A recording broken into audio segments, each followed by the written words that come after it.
So you're eating less, you're working out more, and you're still wondering why that belly just won't budge.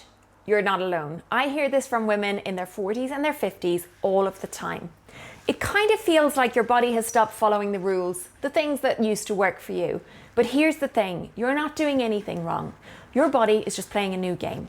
And in today's video, I'm going to explain why fat loss becomes that little bit harder after the age of 40. But more importantly, what is actually going to work. So let's start with a big myth.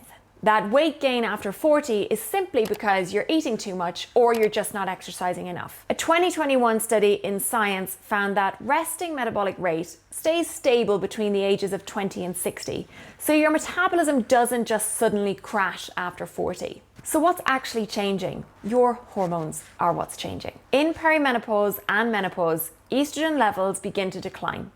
But it's not just estrogen, progesterone also drops, and often earlier and more dramatically than estrogen. Now, these two hormones usually work in harmony. Estrogen helps regulate fat storage and insulin sensitivity, while progesterone has a nice calming, anti-inflammatory effect and supports your sleep and your metabolic function. But when progesterone falls, the balance tips. You may feel like you're more sensitive to stress, your sleep quality can drop, and your ability to burn fat efficiently can decrease, all whilst estrogen is pushing your body to store more fat around your midsection instead of your hips and your thighs. So if you're noticing that stubborn weight gain, especially around your belly, even if you're eating pretty well and you're working out, it's likely not a discipline issue.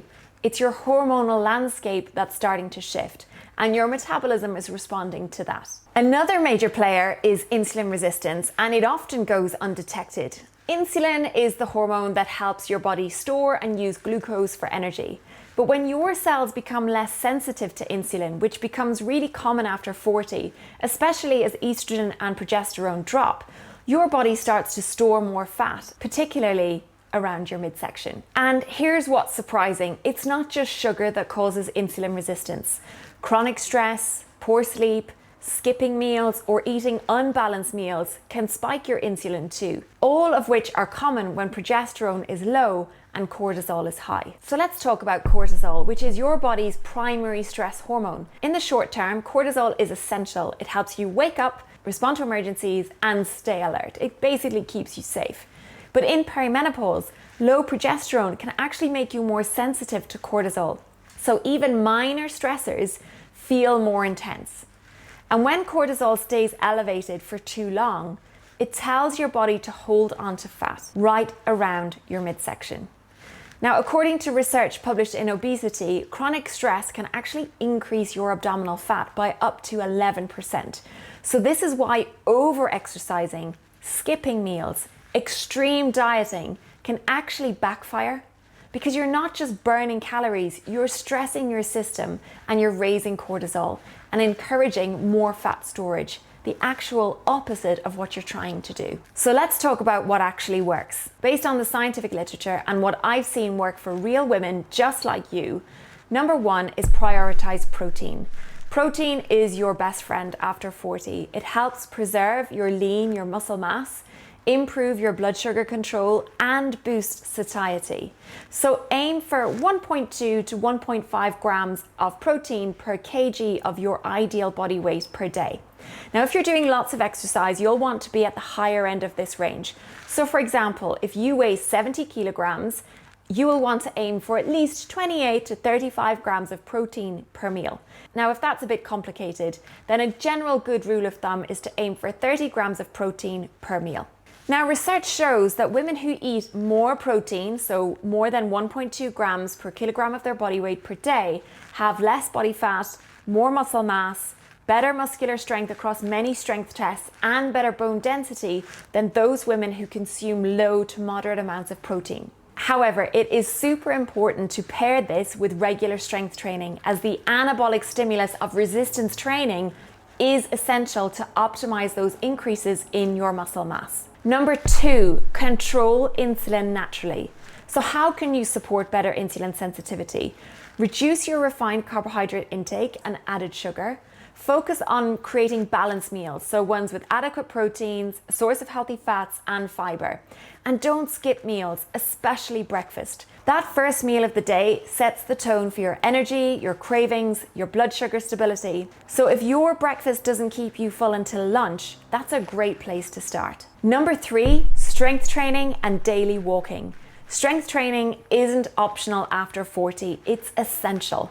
Progesterone and estrogen both play a role in maintaining lean mass. So when they decline, you naturally lose muscle mass, unless you're actively doing something to rebuild it through resistance training.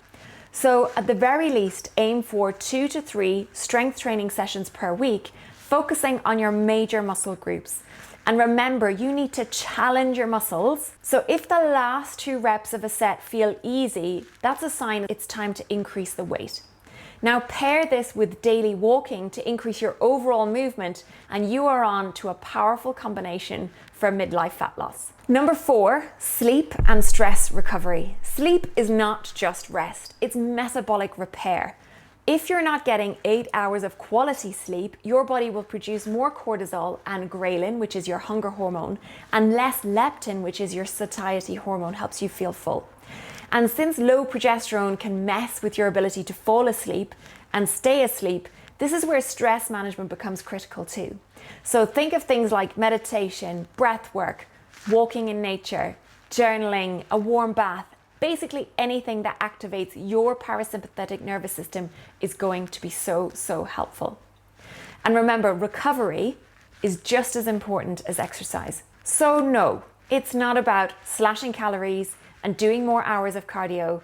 It's about learning how to support your body through this new phase, working with your hormones and not against them. You absolutely deserve to feel strong, confident, and energized, no matter your age or your stage of life.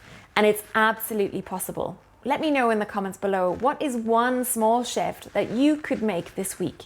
And if you found this video helpful, don't forget to hit that like and subscribe button.